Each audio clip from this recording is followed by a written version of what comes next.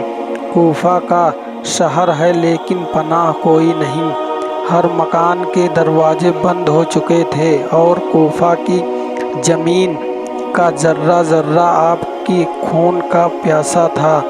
دونوں بچوں کو سینے سے لگایا ایک فقیر بے نوا کی طرف چھپنے کی جگہ تلاش کر رہے تھے کہ اچانک ایک دروازہ کھلا اور ایک بوڑھا سا انسان جس کا نام قاضی شراق تھا باہر نکلا۔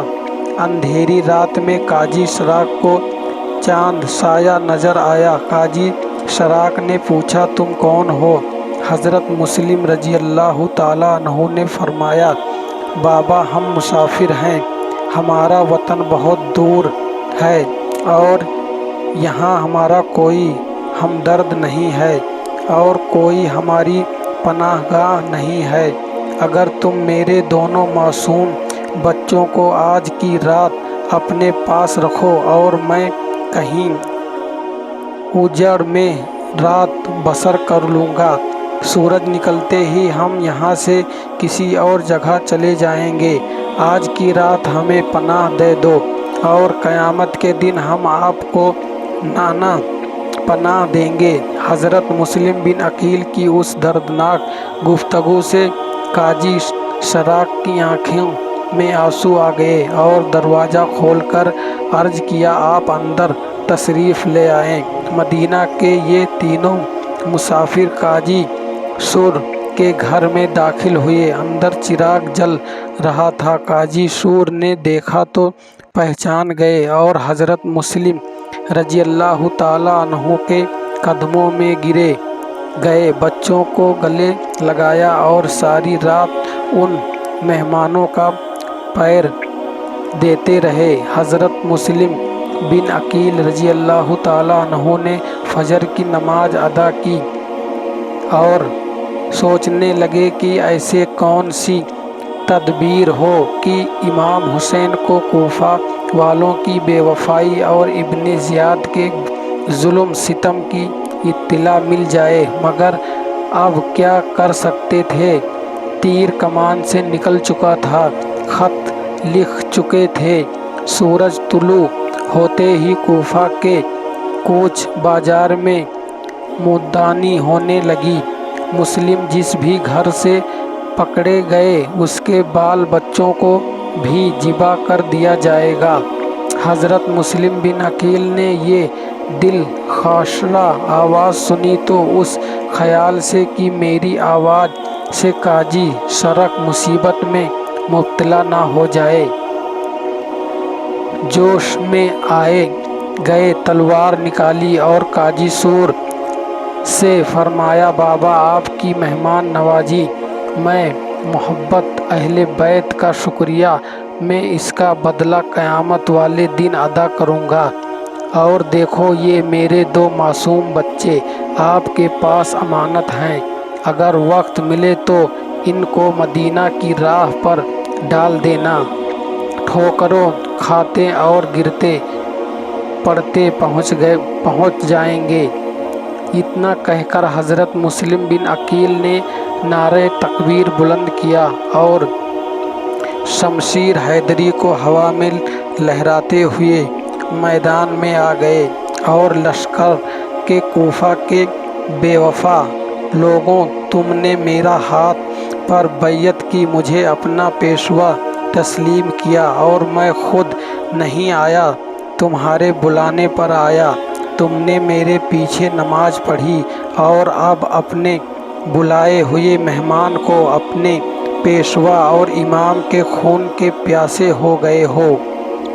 جواب دو کہ قیامت کے دن تم کیا جواب دو گے، میرے نانا مصطفیٰ کو کیا منہ دکھاؤ گے جس نے فرمایا ہے کہ میرے اہل بیت کا دشمن میرا دشمن ہے اور میری آل سے لڑنے والا مجھے لڑنے والا ہے اور میری اتر حق کو ہدایت کا شار چشم ہے، مگر آج تم اسی اہل بیت کے چمن کے ایک پھول توڑنے کے در پہ ہو، اسی اہل محمد کے حضور کی ایک دیوار گرانا چاہتے ہو اور اسی عطر رسول کے باغ کی ایک شاخ کو کاٹ رہے ہو۔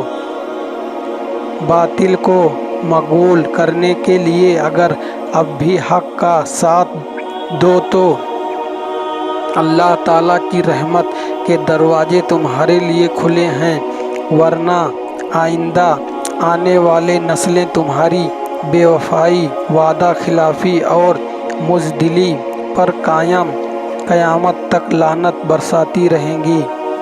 حضرت مسلم بن عقیل رضی اللہ تعالیٰ عنہ تھکاوٹ سے چور، بے بسی اور پریشانی کی حالت میں کوفہ کی گلیوں اور بازاروں میں پھر رہے تھے۔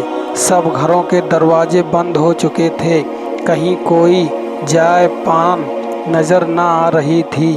سمجھ نہیں آتی تھی کہ وہاں جائیں اور کیا کریں۔ ایک دروازے پر نظر پڑی تو دیکھا ایک بوڑھی عورت دروازہ کھولے کھڑی بیر کی طرف دیکھ رہی ہے، شاید اسے کسی کا انتظار تھا۔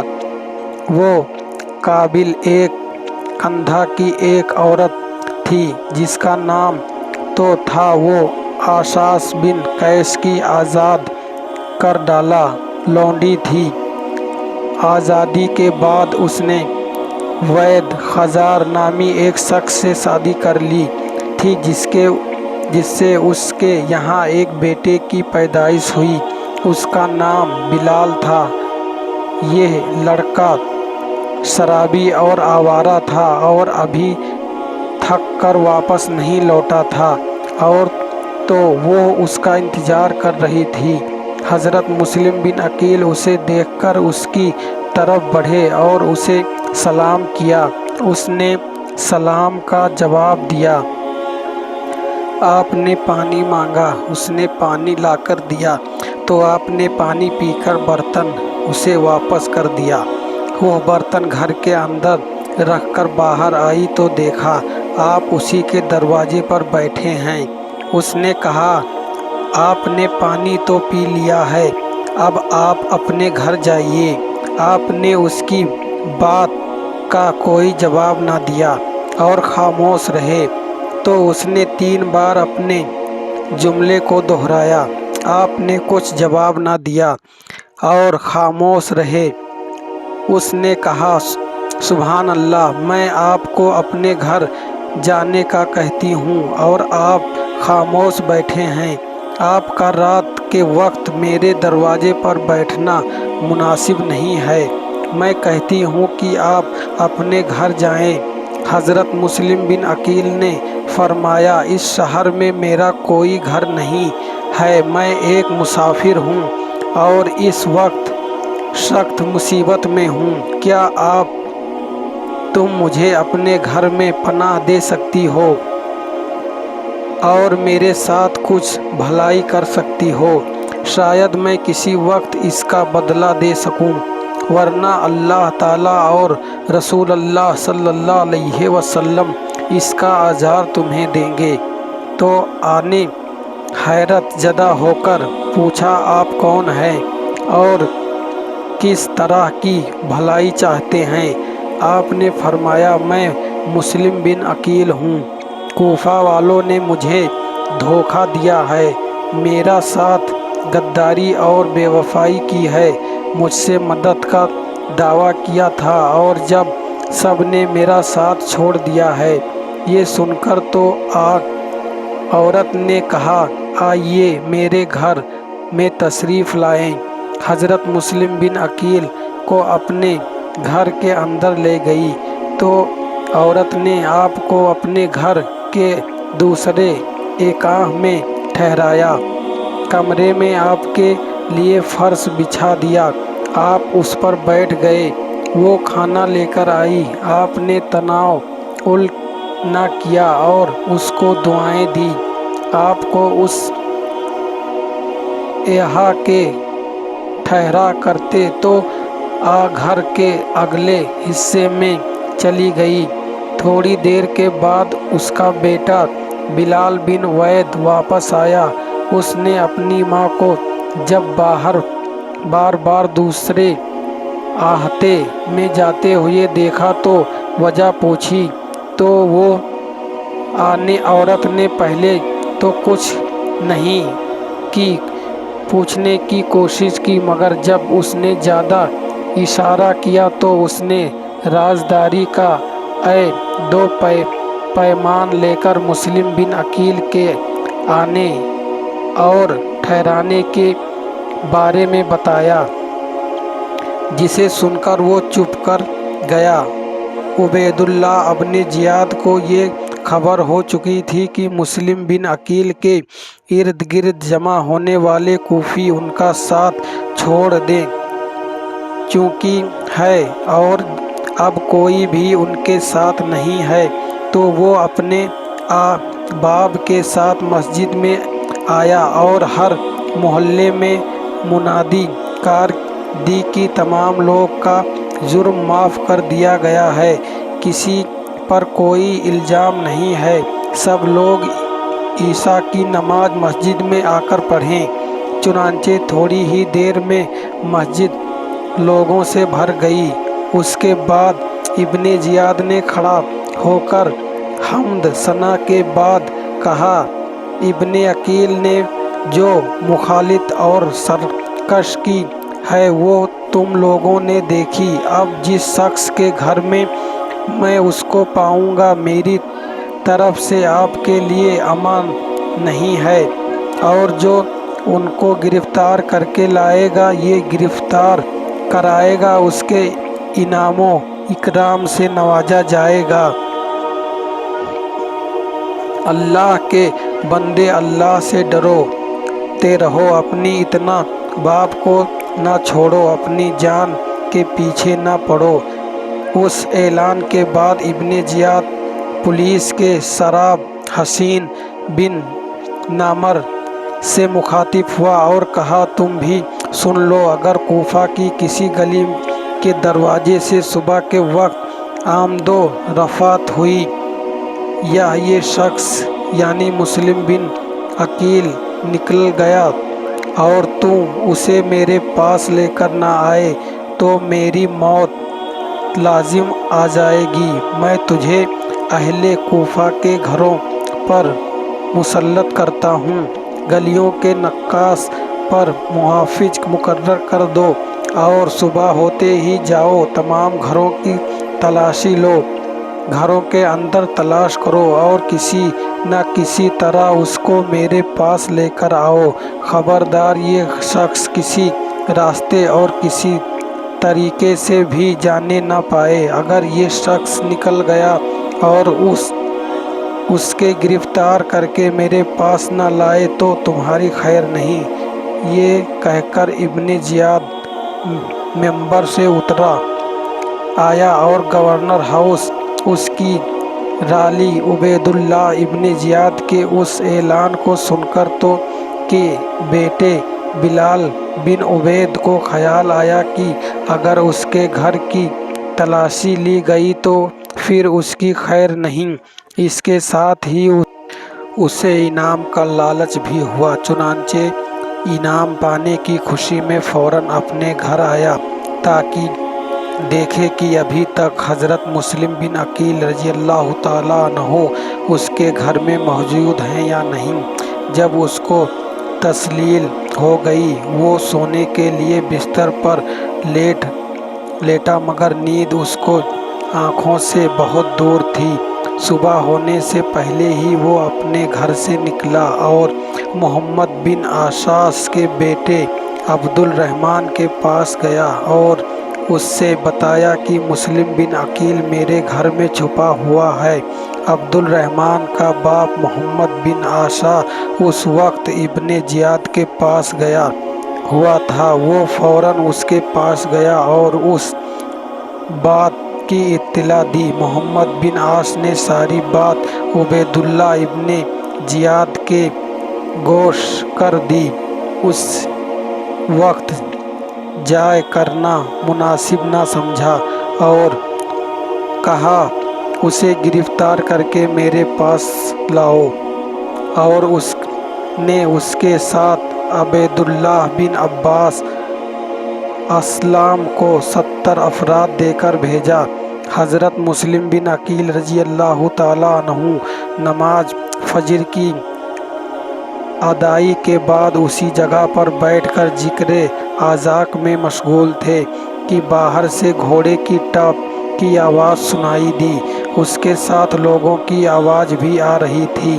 حضرت مسلم بن عقیل سمجھ گئے کہ ابن زیاد کی فوج میری گرفتاری کے لیے آ گئی ہے، تو آپ نے بھی یہ آوازوں سنی لی تھی کہ اس کو یقین ہو گیا تھا کہ بلال صبح ابن زیاد کی فوج اس کے بیٹے کی مخبری وجہ سے آئی ہے۔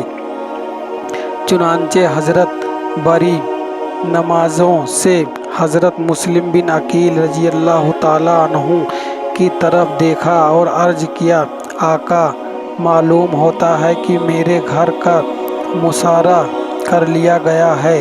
حضرت مسلم بن عقیل رضی اللہ تعالیٰ عنہ نے اپنی تلوار سنبھالی اور جلدی سے کمرے سے باہر نکلے۔ اسی آسنا میں سپاہی گھر میں داخل ہو چکے تھے۔ آپ پر حملہ کرنے کے لیے وہ آگے بڑھے۔ آپ نے نہایت جرأت اور بہادری سے ان سب کے مقابلے کیے اور سب کو گھر سے باہر نکال دیا۔ باہر نکل جانے کے بعد سپاہیوں نے دوبارہ پلٹ کر آپ پر حملہ کر دیا۔ آپ نے بڑی بہادری سے ان کا مقابلہ کرنا شروع کیا۔ اسی آسنا میں بکار بن ران اہاری نے آپ کے چہرے انور پر ایک وار کیا، جس سے آپ کے اوپر اور نیچے کا ہونٹ کٹ گیا اور سامنے کے 2 دانت بھی شہید ہو گئے۔ حضرت مسلم بن عقیل نے اس کے سر پر تلوار ماری، جس سے اس کا سر کٹ گیا۔ دوسرا وار اس کے کندھے پر ایسا کیا کہ آپ کی تلوار اس کے سینے تک اتر گئی اور وہ زمین پر گر پڑا۔ ابن زیاد کے بھیجے ہوئے سپاہیوں نے حضرت مسلم بن عقیل کو اس طرح بے غاگری سے لڑتے ہوئے دیکھا تو آپ کے جوابی وار سے بچنے کی غرض سے بیار کی طرف بھاگے اور آپس کے مکانوں کی چھتوں پر چڑھ کر آپ پر پتھر برسانے لگے اور تیر اندازی شروع کر دی۔ پھر انہوں نے بانس کی جلتی ہوئی لکڑیاں مکان کی چھت پر پھینکنا شروع کر دی۔ حضرت مسلم بن عقیل نے جب یہ صورتحال دیکھا تو اگرچہ شدید زخمی ہو چکے تھے، مگر تلوار لہراتے ہوئے گھر سے باہر نکل آئے اور دشمنوں سے دلیری کے ساتھ لڑنے لگے۔ محمد بن عاص نے جب دیکھا کہ آپ کو کسی طرح بھی گرفتار نہیں کیا جا سکتا تو اس نے چال چلتے ہوئے پکار کر افسوس سے کہا کہ آپ کیوں اپنی جان گنواتے ہیں؟ آپ اپنے آپ کو میرے حوالے کر دیں، میں آپ کو امان دیتا ہوں، لیکن آپ مسلسل تلوار زمین کرتے رہیں، ساتھ ہی آپ ریز بھی پڑھتے جاتے تھے۔ شکست آخر مسارہ تھا، یعنی مجھے اس بات کا اندیش ہے کہ مجھے جھوٹ بولا جائے گا، مجھے جھوٹ بولا جائے گا۔ یہ سن کر محمد بن عاص نے کہا، آج سے جھوٹ نہیں بولا جائے گا اور نہ ہی آپ کو دھوکہ دیا جائے گا۔ مسلم بن عقیل زخمی ہوئے اور تھکان کے باعث بہت ڈھال ہو چکے تھے، اس لیے ایک گھر کی دیوار سے ٹیک لگا کر کھڑے ہو گئے۔ ابن عاص آپ کے قریب آیا اور کہا، آپ کے لیے امان ہے۔ آپ نے فرمایا، کیا واقعی میرے لیے امان ہے؟ اس نے کہا، ہاں۔ دوسرے لوگ بھی بولے، ہاں، آپ کے لیے امان ہے۔ صرف عمر بن عبیداللہ اسلمی نے کہا کہ میرا اس سے امان کے حوالے کوئی تعلق نہیں۔ جب دشمنوں نے حضرت مسلم بن عقیل رضی اللہ تعالیٰ عنہ کو امان دینے کا وعدہ کر لیا تو آپ نے فرمایا، اگر تم مجھے امان دینے کا وعدہ نہ کرتے تو میں کبھی بھی اپنے آپ کو تمہارے حوالے نہ کرتا۔ اسی آسنا میں ایک خچر لایا گیا، اس پر آپ کو سوار کر دیا گیا اور آپ کو لوگوں لے کر چل پڑے تو سپاہیوں نے چاروں طرف سے چڑھائی کرتے ہوئے آپ کے ہاتھ سے آپ کی تلوار چھین لی۔ آپ نے یہ دیکھا تو یقین ہو گیا کہ اب میرے ساتھ دھوکہ کیا گیا ہے، آپ کا ہتھیار چھین لیا گیا تو آپ نے بے بسی کے عالم میں فرمایا، یہ پہلی غداری ہے۔ ابن اساس نے کہا، مجھے امید ہے کہ آپ کو کوئی نقصان نہیں پہنچے گا۔ آپ نے فرمایا، بس امید ہی امید ہے، اور جو امان مجھے تم نے دی تھی اس کا کیا ہوا؟ انا للہ و انا الیہ راجعون۔ اس کے ساتھ ہی آپ کی آنکھوں سے آنسو جاری ہو گئے۔ آپ کی آنکھوں میں آنسو دیکھ کر عمر بن عبید اللہ عالمی، جس نے آپ کے امان دینے سے متعلق تعلق کا اظہار کیا تھا، بولا، تمہیں جس کام کے لیے مامور کیا گیا تھا، اگر اسی کام پر کسی دوسرے کو مقرر کیا جاتا اور وہ اسی مصیبت میں مبتلا ہو جاتا جس میں تم ہو گئے ہو تو کیا کبھی نہ روتے؟ آپ نے فرمایا، میں اپنی جان کے لیے نہیں رو رہا بلکہ نواسۂ رسول امام حسین اور ان کی اولاد کے لیے رو رہا ہوں۔ پھر آپ نے ابن اساس سے فرمایا، مجھے دکھائی دے رہا ہے کہ تھوڑی دیر کے بعد تم اپنی ہی دی ہوئی امان کو پورا کرنے سے عاجز ہو جاؤ گے، لہٰذا میں چاہتا ہوں کہ میرے ساتھ اتنی رعایت کرو کہ حسین کو کسی طرح سے حالات اور پیغام بھیج دو کہ کوفہ والوں نے میرے ساتھ دھوکہ کیا، غداری کی ہے۔ یہ وہی کوفہ والے ہیں جو آپ کے حمیم تھے، اب یہ آپ کی مخالفت پر کمر بست ہیں، اس لیے آپ نے اہل و عیال کو لے کر وطن لوٹ جائیں۔ ابن اساس نے کہا، اللہ کی قسم میں ضرور یہ کام کروں گا۔ چنانچہ اس نے فوری طور پر اپنا وعدہ پورا کرنے کی غرض سے ایک شاعر اشعار بن اصال تائی کو بلوایا اور مسلم بن عقیل نے جو باتیں کہی تھیں ایک خط میں لکھ کر اس کے حوالے خط کیا اور اس سے کہا کہ جس قدر جلدی ہو سکے یہ خط حسین ابن علی تک پہنچا دو۔ حضرت مسلم بن عقیل ایک قیدی کی حیثیت سے ابن یزید کے سپاہیوں کے نرغ میں گورنر ہاؤس کی طرف جا رہے تھے۔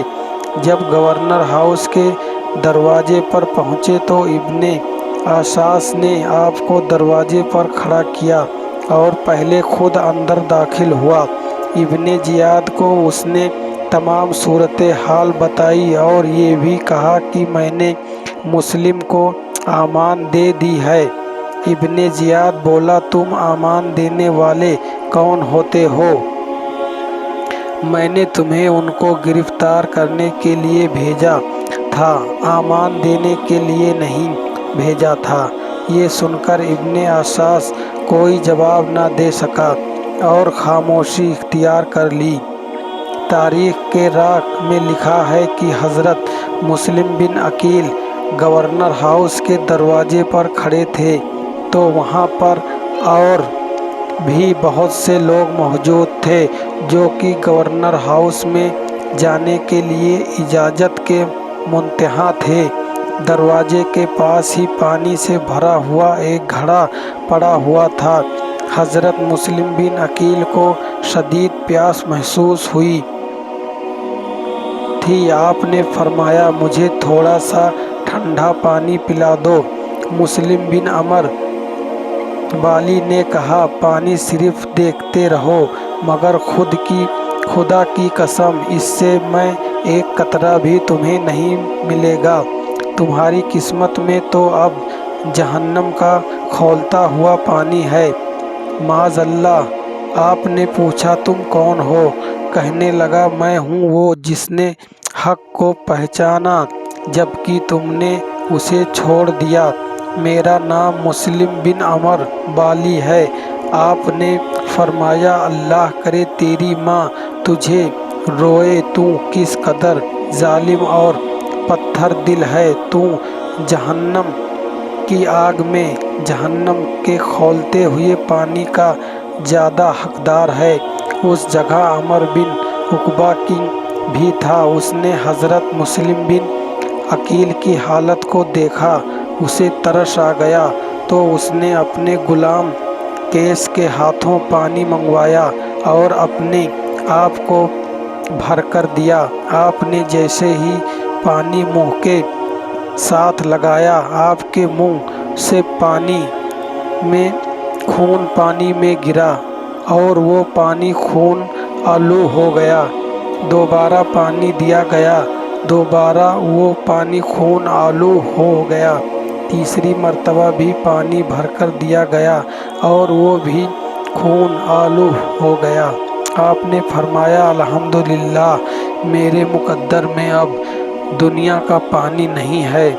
پھر آپ کو اسی حالت میں جبکہ آپ کے منہ اور کپڑے خون سے بھرے ہوئے تھے لاعین عبید اللہ ابن زیاد کے پاس لے جایا گیا۔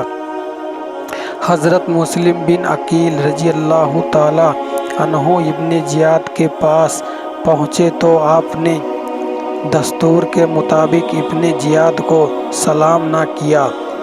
ایک سپاہی نے کہا تم نے امیر کو سلام کیوں نہیں کیا؟ آپ نے فرمایا اگر امیر مجھے قتل کرنا چاہتا ہے تو اسے میرا سلام نہیں، اور اگر قتل کا ارادہ نہ ہو تو پھر اس پر سلام۔ ابن زیاد نے کہا میں تمہیں ضرور قتل کروں گا۔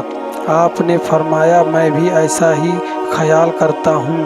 آپ نے فرمایا مجھے صرف اتنا موقع دے دو کہ میں اپنی قوم کے کسی شخص کو کچھ وصیت کر دوں۔ ابن زیاد نے اجازت دے دی۔ اس پر آپ کے درباریوں میں اپنی نظریں دوڑائیں تو آپ کو حضرت سعد بن ابی وقاص رضی اللہ تعالی عنہ کا بدبخت بیٹا ابن سعد دکھائی دیا۔ آپ نے اس سے فرمایا تم قریش کے خاندان سے ہو اور میری اور تمہاری عزیز داری بھی ہے، اس لیے میں تمہیں سے آلدی میں کچھ باتیں کرنا چاہتا ہوں۔ سعد نے ابن زیاد کی طرف دیکھا تو ابن زیاد نے کہا جاؤ سن لو میں کیا حرج ہے، اس کی بات سن لو۔ ابن سعد اپنی جگہ سے اٹھا اور حضرت مسلم بن عقیل رضی اللہ تعالی عنہ اس کو لے کر ایک کونے میں گئے۔ ابن زیاد کی نظریں ان دونوں کی طرف تھیں، وہ اس کو دیکھ رہا تھا مگر سن نہیں سکتا تھا۔ آپ نے ابن سعد سے فرمایا میں کوفہ میں فلاں شخص سے 700 درہم قرض لے کر اپنی ضرورت کو پورا کیا تھا، تم میری تلوار اور زیرہ فروخت کر کے اس قرض کو دور کر دینا اور میرے قتل کے بعد میری لاش کو دفن کر دینا۔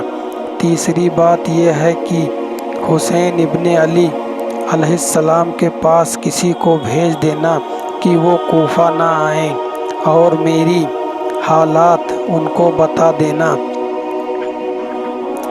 حضرت مسلم بن عقیل نے یہ وصیت اسے آلدی میں اس لیے جا کر کہی تھی کہ وہ پردہ رکھے اور وصیت کو پورا کرے۔ مگر اس بدبخت نے ساری باتیں ابن زیاد کو بتا دی اور یہ پوچھا کہ کیا میں ان وصیت کو پورا کروں؟ ابن زیاد نے کہا تم آمین ہو، اس میں خیانت نہ کرو، قرض کے بارے میں تمہیں اختیار ہے، تم جو چاہو کرو، البتہ حسین کی نسبت میں یہ کہتا ہوں کہ اگر وہ ادھر نہیں آئیں گے تو ہم بھی ان کا پیچھا نہیں کریں گے۔ مسلم بن عقیل رضی اللہ تعالیٰ عنہ پر الزام لگاتے ہوئے آپ کو مخاطب کرتے ہوئے کہا، اے ابن عقیل، لوگ آپس میں متحد اور متفق تھے، ان کا کمال تھا کہ تم ان کے پاس آئے تاکہ ان میں طرح کا ڈال دو، تم نے لوگوں کو اختلاف پیدا کیا اور ان کو ہماری مخالف پر ابھار اپنے فرمایا، ہرگز ایسا نہیں ہے، اس لیے نہیں آیا تھا بلکہ ہمیں کوفہ والوں نے خط لکھے اور کہا کہ تیرے باپ نے ان کے بہترین لوگوں کو قتل کیا، ان کا خون بہایا اور ان کے ساتھ قیروں کسار جیسا معاملہ کیا، اس لیے ان لوگوں نے ہمیں بلایا اور ہم یہاں آئے تاکہ انہیں بدل انصاف و حکم دے اور انہیں قرآن کی طرف بلائیں۔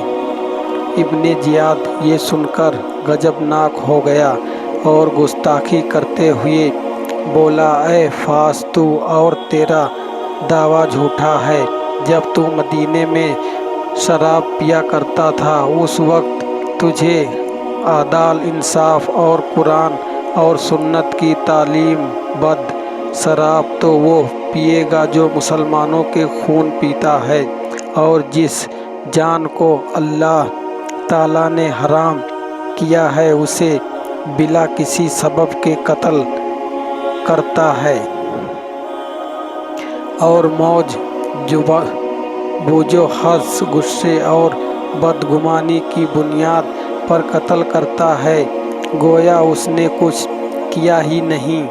ابن زیاد نے کہا، آؤ فاس، تیرے نفس تجھے اس بات کی تمام دلا رہا ہے جس کے سامنے اللہ نے رکاوٹ ڈالی رکھی، اس کا ایل نہیں بنایا۔ حضرت مسلم بن عقیل نے فرمایا، اے ابن زیاد، کون اس کا اہل ہے؟ اس نے کہا، یزید ابن معاویہ۔ آپ نے فرمایا، الحمدللہ الکلی حال، یعنی ہر حال میں اللہ کی تعریف ہے، ہم اپنے اور تمہارے درمیان اللہ تعالیٰ کے فیصلے پر راضی ہیں۔ ابن زیاد نے کہا، کیا تم یہ سمجھتے ہو کہ حکومت میں تمہاری بھی کچھ حصہ ہے؟ آپ نے فرمایا، اللہ کی قسم، مجھے گمان نہیں بلکہ یقین ہے۔ ابن زیاد بولا، اللہ مجھے مارے اگر میں تجھے اس طرح قتل نہ کروں کہ اسلام میں اس سے پہلے کسی کا ایسا قتل نہیں ہوا ہوگا۔ آپ نے فرمایا، جو جلف اسلام میں آج تک نہیں ہوا اس کے ایجاد کرنے کا لائق تو ہی ہے کہ اسلام میں ایسی چیز پیدا کرے جو پہلے نہیں تھی، یقیناً تم بری طرح قتل کرنے کو اور مسلمان کرنے کو اور اس برے کردار کو نہیں چھوڑو گے۔ ابن زیاد یہ باتیں سن کر اس قدر غضبناک ہوا کہ اس نے آپ کو اور امام حسین کو برا بھلا کہنا شروع کر دیا۔ حضرت مسلم بن عقیل رضی اللہ تعالیٰ عنہ نے اس کی ان باتوں کا کوئی جواب نہیں دیا، لہٰذا مسلم بن عقیل نے گفتگو کے بعد ابن زیاد اس قدر آگ بگولا ہو گیا کہ اب وہ ذرا سی بھی مہلت آپ کو دینے کے لیے تیار نہ تھا، لہٰذا اس نے جلادوں کو حکم دیا کہ ان کو محل کی چھت پر لے جاؤ اور قتل کر کے سر کے ساتھ جسم بھی نیچے پھینک دو تاکہ ان کی ہڈیاں بھی ٹوٹ جائیں۔ یہ سن کر مسلم بن عقیل نے ابن آثاث کی طرف دیکھا اور فرمایا، اگر تو نے مجھے امان نہ دی ہوتی تو اللہ کی قسم میں کبھی بھی اپنے آپ کو تمہارے حوالے نہ کرتا۔ اب مجھے بچانے کے لیے تلوار لے کر اٹھ تاکہ تو بری ذمہ ہو جائے۔ پھر آپ ابن زیاد سے مخاطب ہوئے اور فرمایا، اللہ کی قسم اگر مجھ میں اور تجھ میں کچھ بھی کرواداری ہوتی تو مجھے قتل نہ کرتا۔ ابن زیاد نے آپ کی بات پر کوئی توجہ نہ دی اور لوگوں سے پوچھ وہ شخص کہاں ہے جس کے سر اور ناشانے پر مسلم نے تلوار ماری تھی؟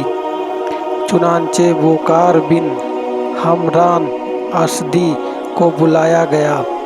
جب وہ آ گیا تو ابن زیاد نے اسے حکم دیا کہ چھت پر لے جا کر اس کا سر قلم کر دو، تاکہ جب مسلم بن عقیل کو لے کر چھت کی طرف جا رہے تھے تو آپ نہایت صبر سکون کے ساتھ استغفار اور درود شریف پڑھ رہے تھے اور ساتھ ہی یہ کہتے جا رہے تھے، یا اللہ ہمارے اور اس قوم کے درمیان تو خود ہی فیصلہ فرما دے، جس نے ہمیں دھوکہ دیا اور جس نے ہمیں جھٹلایا اور ہمیں ذلیل کیا۔ اس کے بعد آپ کو محل کی چھت پر شہید کر کے سر انور اور جسم نیچے پھینک دیا گیا۔ ایک روایت میں آتا ہے کہ بکار بن حمران حضرت مسلم بن عقیل کے ہاتھوں مارا گیا تھا۔ اس کا بیٹے نے ابن زیاد کے حکم پر آپ کو شہید کیا تھا۔ جس نے حضرت مسلم بن عقیل کو شہید کیا تھا جب چھت سے نیچے آیا تو ابن زیاد نے اس سے پوچھا، قتل کر دیا؟ کہنے لگا، ہاں۔ ابن زیاد نے پوچھا، جب تم اسے چھت پر لے جا رہے تھے تو وہ کیا کہتا تھا؟ کہنے لگا کہ وہ تکبیر اور تسبیح اور استغفار پڑھ رہا تھا۔ جب میں نے اسے قتل کرنے کی غرض سے اپنی طرف کھینچا تو اس نے کہا، اے اللہ، ہمارا اور ان لوگوں کا انصاف تیرے ہاتھ میں ہے، جنہوں نے ہمیں جھوٹ بولا، جنہوں نے ہمیں دھوکہ دیا، ہمیں چھوڑ دیا، ہمیں قتل کیا۔